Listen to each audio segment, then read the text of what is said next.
আসসালামু আলাইকুম সবাইকে। আশা করি যে যেখান থেকে আমার ভিডিওটা দেখছেন সবাই সুস্থ এবং ভালো আছেন। আজকে আমি আপনাদেরকে করে দেখাবো আমি বাসায় খুবই সহজে কিভাবে গলদা চিংড়িটা ভুনা করে থাকি। খুবই সহজভাবে আমি করে দেখাবো। অ্যান্ড অ্যাট ফার্স্ট আমি চিংড়ি মাছটা আপনাদেরকে একটু কেটে দেখাচ্ছি। যে আপুরা নতুন রাঁধুনি বা চিংড়ি মাছ কাটতে জানেন না তাদের জন্য এই পার্টটা উপকারী হবে, এবং যারা অলরেডি পারেন তারা এই পার্টটুকু স্কিপ করতে পারেন। আমি জাস্ট আপনাদেরকে একটু দেখানোর জন্য করলাম।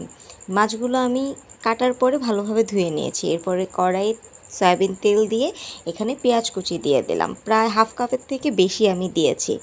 এরপরে আমি পরিমাণ মতো লবণ দিয়ে পেঁয়াজটা ভেজে নেব, পেঁয়াজটা নরম হয়ে যাওয়া পর্যন্ত।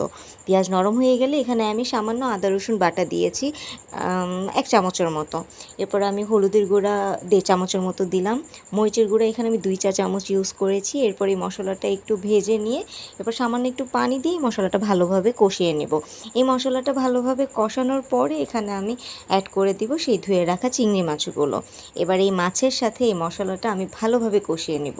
এই কষানোটা এখানে মেন পার্ট রান্নার। এটা ভালোভাবে কষালেই আপনার রান্নাটা খুব ভালো হবে। এরপর আমি ঢাকনা দিয়ে পানিটা একটু শুকানো পর্যন্ত আমি এটা ঢেকে রেখেছিলাম। এরপরে আমি এখানে যতটুকু পরিমাণে ঝোল দিব সেইটুকুই আমি পানি এখানে অ্যাড করে দিলাম। চিংড়ি মাছটা হতে বেশি একটা সময় লাগে না। আপনারা আপনাদের পরিমাণ মতো ঝোল রেখে তারপর রান্নাটা শেষ করে ফেলবেন।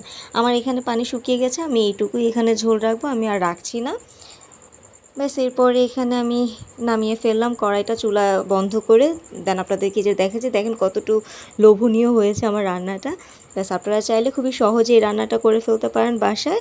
আপনাদের যদি ভালো লাগে আমার রেসিপিটা, আমার চ্যানেলটা প্লিজ সাবস্ক্রাইব করে দেবেন। Thank you.